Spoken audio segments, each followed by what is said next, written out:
ఎక్కడైనా ల్యాండ్ పై ఇన్వెస్ట్ చేయాలని అనుకుంటున్నారా? అయితే ఫ్యూచర్ సిటీలో ఇప్పుడే ల్యాండ్ పీస్ పెట్టుకోండి. పూర్తి వివరాలకు మాకు కాల్ చేయండి.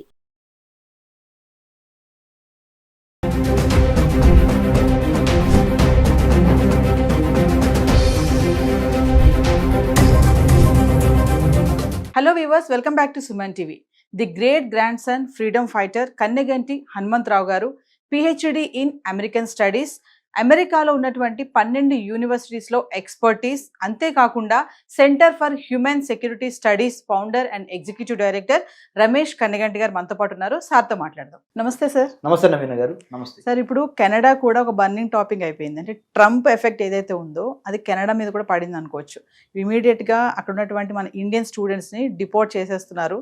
దీన్ని ఎలా చూడొచ్చు అంటారు? అసలు ఎందుకు ఎఫెక్ట్ పడింది అంటే ఏం చెప్తారు? 100% మేడం. నేను సుమన్ టీవీలో కరెక్ట్గా మనము జనవరి 20, 2025 మనం మాట్లాడుకున్నప్పుడే నేను చెప్పాను, ట్రంప్ ఎప్పుడైతే 100 ఎగ్జిక్యూటివ్ ఆర్డర్స్ సైన్ చేశాడో అప్పుడే చెప్పాను మీకు, మేడం రాబోతున్న 100 రోజుల్లో ట్రంప్ చేసే అన్ప్రెడిక్టబుల్, అంటే ఊహించలేనంత, ఊహకు అందనంత, మన ఊహకు అందనంత నిర్ణయాలు తీసుకుంటాడు. ఆర్థికంగా, రాజకీయంగా, సామాజికంగా, శాస్త్రపరంగా, సాంకేతికంగా, technological, political, economic, business, trade. Trump is going to create his own mark. He will be a trendsetter, and also he does believe in doing things which people cannot even expect. So that is his way of taking decisions. That is his leadership style. So అది అప్పుడే చెప్పాను. దాంట్లో భాగంగా I'm not surprised. 100% Donald Trump ఏదైతే చేశారో దాని పక్క దేశమైన కెనడాలో జస్టిన్ ట్రూడో ఇప్పుడు Canadian prime minister. America, Canada రెండు పక్కపక్కన ఉన్న నైబరింగ్ కంట్రీస్. మన ఇండియా పాకిస్తాన్ లాగా, ఇండియా చైనా లాగా, లేదా ఇంకొద్ది చెప్పాలంటే ఇండియా బంగ్లాదేశ్ లాగా, ఇంకా బాగా చెప్పాలంటే ఇండియా శ్రీలంక లాగా. అంటే మనకి ఎట్లయితే నైబరింగ్ కంట్రీస్ ఉన్నాయో అట్లానే ఉత్తర అమెరికా ఖండంలో, నార్త్ అమెరికన్ కాంటినెంట్లో 2 కంట్రీస్ ఉంటాయి మేడం. నార్త్ ఫర్దర్ అప్ నార్త్లో కెనడా ఉంటుంది, బోర్డర్ యువతల అంటే ఇటు అమెరికా ఉంటుంది. సో అమెరికాలో తీసుకునే ప్రతి నిర్ణయము కెనడా మీద, కెనడాలో తీసుకునే కొన్ని నిర్ణయాలు అమెరికా మీద ప్రభావం చూపిస్తూ ఉంటాయి. ఎందుకంటే you can choose your friend but you can't choose your neighbour, right? So Donald Trump తీసుకున్న నిర్ణయం ఏదైతే ఉందో, ఇల్లీగల్ ఇమిగ్రెంట్స్ని ఆయా దేశాలకి బలవంతంగా బై ఫోర్స్ ఐఎమ్ డిపోర్టింగ్, అంటే ఒక ఏరోప్లేన్లో కూర్చోబెట్టి మిమ్మల్ని మీ దేశాలకి పంపించేస్తున్నాను, అవసరమైతే సంకెళ్ళు వేసి, hand కఫ్డ్. This is the decision taken by president Donald Trump. Obviously నేను చెప్పాను, అమెరికా తీసుకున్న నిర్ణయం, United States of American president తీసుకున్న నిర్ణయాన్ని not only Canada but also in the days to come UK కూడా స్టార్ట్ చేసింది, Australia, New Zealand and many other countries, Japan, south Korea, many other Gulf countries, Gulf cooperation council countries, Iran, ఇవి ఉన్నాయి కదా మనకి, ఇటు Oman, Bahrain, Qatar, ఈ కంట్రీస్తో పాటుగా Saudi Arabia తప్పనిసరిగా వాళ్ళు కూడా ఫాలో అవుతారు. కాబట్టి ఇట్ ఈస్ ఎ క్యావియేట్ అంటే తెలుగులో హెచ్చరిక, ఇంకో పదము వార్నింగ్. ఏంటంటే మన ఇండియన్స్ ఎక్కడున్నా దయచేసి మీ డాక్యుమెంట్స్ ప్రాపర్గా ఉన్నాయా లేవా, మీ పాస్పోర్ట్ ఎక్స్పైర్ అవుతుందా, మీ వీసా ఎక్స్పైర్ అవుతుందా, మీరు సబ్మిట్ చేసిన financial documents to get visa to go to other countries like UK, USA, Canada, Germany, France, Australia, Japan, New Zealand, please cross-check your documents one more time. Already if you have committed mistake, don't stay in that country. Please come back. After United States of America implemented the executive order that was signed by the President Trump on 20th January 2025, will be having a cascading effect or a domino effect అంటారు. కరెక్ట్గా చెప్పాలంటే తెలుగులో ఒక పేక ముక్క వెళ్ళి ఇంకో పేక ముక్కమే పడుద్ది, అలా ప్యాక్ ఆఫ్ కార్డ్స్ పడిపోతూ ఉంటాయి.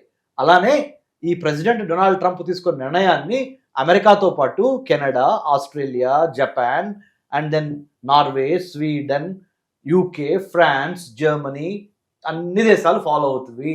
కాబట్టి be careful, be watchful, don't try to overstay in that particular country. So ఎందుకు సార్ ట్రంప్ తీసుకున్న నిర్ణయాలన్నీ మీరు అన్నట్టుగా ఆ దేశాలన్నీ ఫాలో అవుతాయి అంటున్నారు? ఎందుకు ఫాలో అవ్వాలి? ఏంటి రీజన్ ఏంటి అంటారు? ఫాలో అవ్వకపోతే వచ్చే ఎఫెక్ట్స్ ఏంటి? ఎందుకు ఫాలో అవ్వాలి ప్రెసిడెంట్ ట్రంప్ నిర్ణయాన్ని వేరే దేశాలు? ఎందుకంటే మేడం 1990 నుంచి లిబరలైజేషన్, ప్రైవేటైజేషన్, గ్లోబలైజేషన్ అనే ఒక ఆర్థిక విధానం స్టార్ట్ అయింది. New liberal economic policy adopted by almost all the countries in the world including in India. అప్పుడు మనకి మన తెలంగాణ, ఇప్పుడు తెలంగాణ, అప్పుడు మన ఆంధ్ర ముద్దుబిడ్డ, ఇప్పుడు తెలంగాణ ముద్దుబిడ్డ అని మీరు అనొచ్చు. శ్రీ పాములపర్తి వెంకట మన నరసింహారావు గారు, పివి నరసింహారావు గారు, ఆయన వంగర గ్రామము, మరి ఇక్కడ మన తెలంగాణలో ఇక్కడ పుట్టి పెరిగిన ఆయన భారతదేశానికి 1991 నుంచి 96 మధ్య ఆయన ప్రైమ్ మినిస్టర్గా ఉన్నారు. అతి కీలకమైన దశ భారతదేశానికి, భారతదేశ దిశ మార్చిన కీలక సంవత్సరాలు ఇవి. అంటే సంకీర్ణ ప్రభుత్వంతో ఎప్పుడైనా తుమ్మితే ఊడిపోయే ముక్కులాగా అలాంటి ప్రభుత్వాన్ని ఆయన తన యొక్క అపర చాణక్య నీతితో, చాకచక్యంతో, అంటే his statecraft has been so powerful, so calculative, so strategic in nature, he could navigate the troubled waters then and bring prosperity to India, including the late Prime Minister Dr. Manmohan Singh sir, an exceptional individual and a fine human being, Dr. Manmohan Singh sir, and Sri P.V. Narasimha Rao sir, the late Prime Minister again. Both of them, they have also got liberalization, privatization, globalization to India. ఇలా ప్రపంచంలో ఉన్న దేశాలన్నీ 1991 నుంచి నవీన గారు 2020 వరకు liberalisation, privatisation, globalisation బాగా నడిచింది. ఎప్పుడైతే కోవిడ్ వచ్చిందో, కరోనా వైరస్ 2019లో లాస్ట్లో స్టార్ట్ అయ్యి 2020, 2021 వరకు, 2022 వరకు తన ఎఫెక్ట్ని చూపించిందో, ప్రపంచ దేశాల్లో ఒక రకంగా లోకలైజేషన్ అనేది ఎక్కువైంది. అంటే ముందల మా దేశానికి సంబంధించిన, మా దేశ పౌరులకి విద్య, వైద్యం, ఆరోగ్యం, ఉపాధి అనే వాటి మీద మా ప్రభుత్వం మమ్మల్ని పట్టించుకోవాలి. దాని తర్వాతే వేరే దేశస్తుల నుంచి వచ్చిన వాళ్ళని కానీ, వేరే ఇమ్మిగ్రెంట్స్ అనండి, లేకపోతే వేరే దేశాల నుంచి వచ్చి ఇక్కడ చదువుకుంటున్నా లేకపోతే ఉద్యోగం చేసుకుంటున్నా వాళ్ళకే తర్వాత చెందాలి అనే ఒక స్పృహ ప్రపంచవ్యాప్తంగా అన్ని దేశాల్లో వచ్చింది. Localization has become now the new globalization. Localization now has become the new normalization. Localization now has become the new universalization.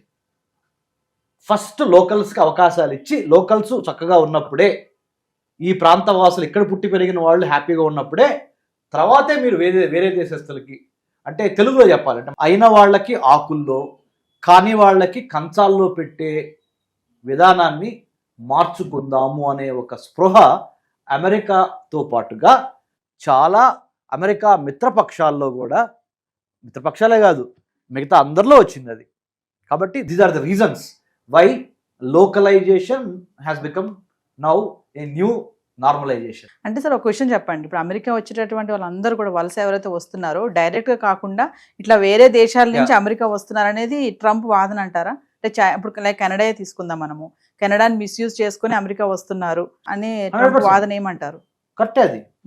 కెనడాని misuse చేసుకొని అమెరికాలోకి వెళ్ళిన వాళ్ళు చాలా మంది ఇండియా నుంచి, చాలా మంది ఉత్తరప్రదేశ్, హర్యానా, కేరళ, కొంతమంది ఆంధ్ర, తెలంగాణ, పంజాబ్ నుంచి చాలా ఎక్కువ మంది కెనడాకు వెళ్ళి కెనడాలో చదువుకోవడానికని స్టూడెంట్ వీసా తీసుకుని వెళ్ళి ఫీజులు కట్టి కొద్దిగా కట్టి కెనడాలో లిబరల్గా ఉంటాయి యూనివర్సిటీస్, అక్కడ అడ్మిషన్ తీసుకొని అక్కడికి వెళ్ళిన తర్వాత 2-3 నెలల తర్వాత ఆరోగ్య రీచో, క్లైమేట్ రీచో అనుకూలించట్లేదని చెప్పి అడ్మిషన్ క్యాన్సిల్ చేసుకొని డబ్బులు వాపస్ తీసుకొని, కెనడా లిబరల్ కంట్రీ అని చెప్పాను నేను, డబ్బులు వాపస్ తీసుకొని అక్కడ యూనివర్సిటీస్ మళ్ళీ వాపస్ ఇచ్చినాయి.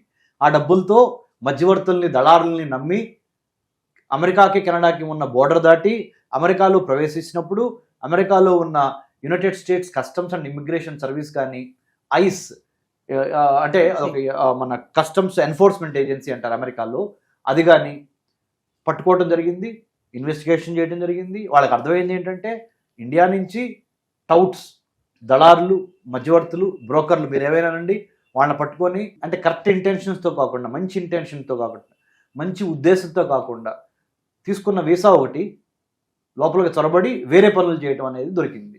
కాబట్టి ప్రెసిడెంట్ ట్రంప్ తన నిర్ణయాన్ని మార్చుకున్నాడు. ఏమని? కెనడా బోర్డర్ని స్ట్రెంగ్థెన్ చేయటం, కెనడాకి అమెరికాకి ఉన్న బోర్డర్ని, తర్వాత మెక్సికో నుంచి కూడా చాలా మంది లోపలికి వస్తున్నారు. దాన్ని స్ట్రెంగ్థన్ చేయటము, వాల్ కడతాము, యుఎస్ మెక్సికో మధ్య మెక్సికో మధ్య. వాల్ కడతాము.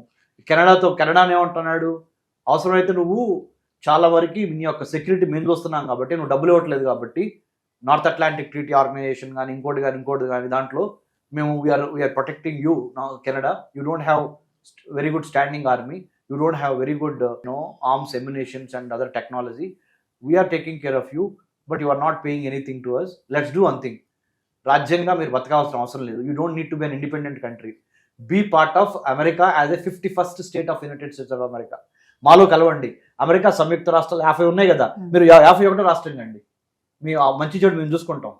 ఎదురు మీరు మాకేం డబ్బులు కట్టట్లేదు కదా, మీ గురించి మేమే పట్టించుకుంటున్నాం కదా, మీ మీద యుద్ధం జరిగితే మేము పోరాడడానికి రెడీగా ఉన్నాం కదా అని డొనాల్డ్ ట్రంప్ ఆ విధంగా కూడా కెనడియన్ ప్రైమ్ మినిస్టర్ జస్టిన్ ట్రూడోకి మొహమ్మద్ చెప్పేశాడు. కెనడియన్ ప్రైమ్ మినిస్టర్ జస్టిన్ ట్రూడోకి మొహమ్మద్ చెప్పాడయ్యా, నువ్వు నీ దేశాన్ని కాపాడుకోవటంలో ఫెయిల్ అవుతున్నావు, దయచేసి మా 51వ అమెరికా సంయుక్త రాష్ట్రంగా అని చెప్పాడు. Of course Canadians they are not happy about it. They strictly opposed whatever Trump has said. So we have to wait and see what will happen. But నేను చెప్తుంది ఏంటంటే, కెనడాని వాడుకొని భారతీయులు వేరే దేశాల వాళ్ళు కూడా కెనడాలో అడ్మిషన్స్ తీసుకొని కెనడాలో వ్యాపారం అని చెప్పి వెళ్ళి కొన్నాళ్ళు ఉండిన తర్వాత అక్కడి నుంచి అమెరికాకు వెళ్ళటం అనేది ఫైనల్ డెస్టినేషన్గా చేసుకున్న మాట వాస్తవము. దొంగ లెక్కలు, దొంగ పత్రాలు, దొంగ పేపర్ డాక్యుమెంటేషను చూపించిన మాట వాస్తవము. కాబట్టి ప్రెసిడెంట్ ట్రంప్ అట్లా రియాక్ట్ అయ్యాడు. థ్యాంక్ యూ నవీన్ గారు.